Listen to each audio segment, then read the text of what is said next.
Bienvenue au cœur de l'univers des médicaments traditionnels. Les médicaments traditionnels sont des plantes utilisées pour le traitement de certaines maladies en Afrique.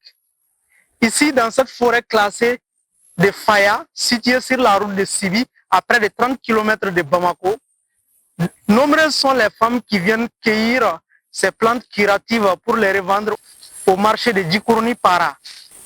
Pour ce faire, elles parcourent des kilomètres dans cette forêt à la quête de ces plantes curatives. Suivons donc leur parcours avec iMedia TV. Ame barake tu ame yala na nyama ko nya fura muni yoro mi amba kariye basala tungo kono fura bete karitai sabambulu den fura bola mako be fura mununa ambol de kari ali amba yini ami duko yini amba fere ka de balola o ni duko golala kuma na amba ke fura kari ni fura fana golala ambi mun duko kai ko ana barate dore sa kalu tan fura ni duko fura ana bara bedu ante se su jagola ante se fuila anta bedi fura kari wa min ko nana sorote ka amba kar dron kataga nay bo ate amunu ba san wa te ka san olu yere fana ko ya nan tara an siginti nan tara dron al ni ke me flala sana u me ke me saba sanati ambe se ko dunala ato be se ga to no o yere be chenere umbango e fura se ga maraw fura dai tlikile flay. Après la quête des plantes dans la forêt du Mandé, nous nous sommes invités à leur domicile à Kanadjigila, quartier situé vers Sevenikoro. C'est là pour en savoir davantage sur le reste du processus, à savoir le triage des plantes par espèce. Aussi, la plupart de ces vendeuses de médicaments traditionnels exercent ce métier depuis plus d'une dizaine d'années.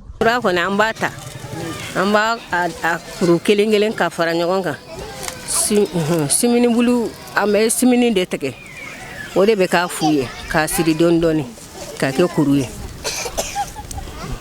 Yiri bere be sira dama nje o be sira dama nere o be sira dama jala bulu be sira dama mani susu be sira dama kolokolo be sira dama pour que yiri ka nafanya fi ka be sira dama kilingili yiri be na magonya do dele afoita la degena de do ni ya min kala ibode do mo chere beto ni fa min kala ibode do sutra soro minna e ba fonna fa be soro la me gele ba min banga ambi we sani baliay ani sigiro ko. C'est au marché de Djikourni Para que ces vendeuses de plantes médicinales traditionnelles exposent leurs produits.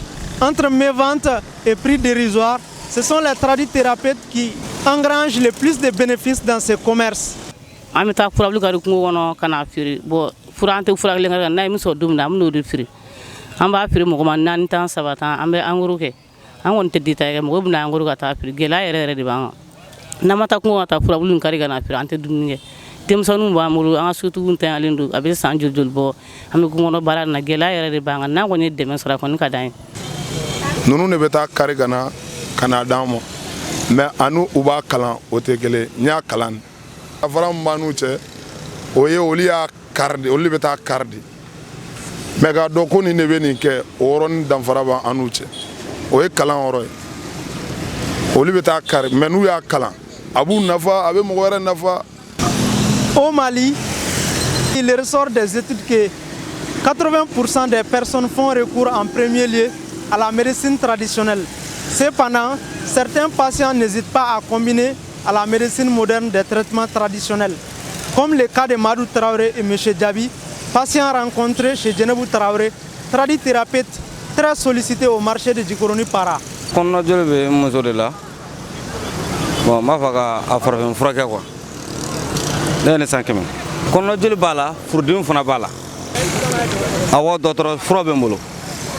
Elle s'en est en botte d'autres sol là. Moi, je me suis fait un fracas sans moi. Quoi, comme ça ka farben frasa nga akumbe farben frasa ka kora mena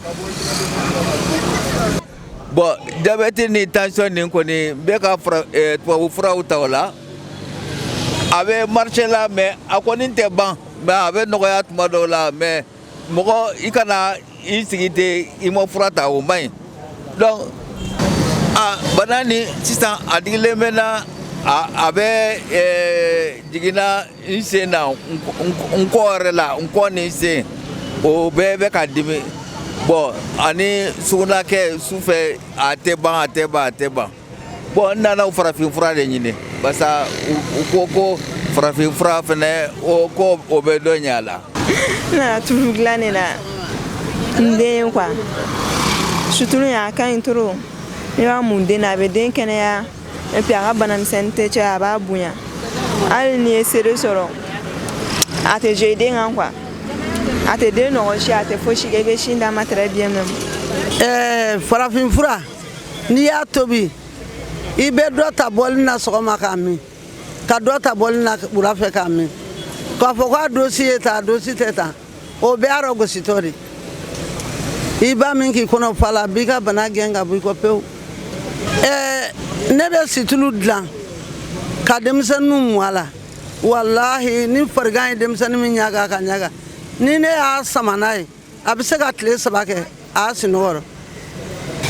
De nos jours, les plantes médicinales traditionnelles sont conditionnées et vendues dans des officines dénommées pharmacopées. Pour approfondir la question sur le conditionnement des plantes médicinales traditionnelles, nous avons effectué le déplacement chez Hamadoun Sissé. Il est tradithérapeute basé à Garantigibou. Ce trentenaire semble avoir gagné les paris de la transformation et le conditionnement des plantes médicinales traditionnelles. Comme bon nombre d'activités, ceux qui transforment la matière première font le plus de marge de bénéfices. Hamadoun Sissé nous a affirmé avoir appris ce métier de ses parents et le conditionnement à travers diverses formations effectuées. N'i bɛ fɛ ka fura kɛ ka mɔgɔ furakɛ fɔlɔ a ɲininin d'u fɛ I ka fura yɛrɛ ɲini ka se ka fura ladɔn n'i ye fura ladɔn fura bɛ ja cogoya min na n'a bɛ se ka mɔgɔ la furakɛ fura bɛ se ka bila tile la wa fura dɔw bɛ yen a ka bila suma de la k'a kɛ ka furakɛli kɛ o ɲininin don furakɛlikɛla bɛɛ lajɛlen f'i k'o ɲini k'o dɔn fɔlɔ o tɛmɛnen kɔfɛ ka bɔ yen nɔ fura yɛrɛ ji kilo hakɛ joli kan ka kɛ ka ji litiri hakɛ joli kan ka kɛ ka fura kilo hakɛ joli tobi parce que fura mugu dɔ bɛ yen nɔ olu bɛ ta kilo hakɛ dɔ de la pour que ka se k'a kɛ ka ji litiri hakɛ dɔ tobi o de la an b'a ye kuma dɔ la dɔw b'a fɔ ko farafin fura ko dosage t'a la non dosage bɛ farafin fura yɛrɛ de la. An kɔni nafaba sɔrɔ an ka kɛnɛya hukumu kɔnɔna na ka daminɛ furudimi na ka na kɔnɔja la ka na koko ni infection na tiɲɛ yɛrɛ kɔni a ye belebeleba ta ka bɔ ne ta kan parce que hali k'a dan n'i b'a furudimi fura ta n'i tɛ dumuni kɛ a b'i kɛ ka dumuni kɛ na n tɛ banakɔtaga sɔrɔ n tɛ lafiya sɔrɔ adamadenya hukumu kɔnɔna na quoi mais depuis n y'a ka fura kɛli daminɛ don min na ka na se bi ma n bɛ Ala fo k'a barikada alhamdulilayi. Parmi ces femmes, il y en a qui espèrent avoir de l'aide pour trouver une place où se reloger et d'autres ont juste envie de quitter ce métier. Quant à l'IRMPT, l'organisme étatique doté de compétences pour étudier les plantes médicinales traditionnelles et leur toxicité, trouve ces pharmacopées illégales.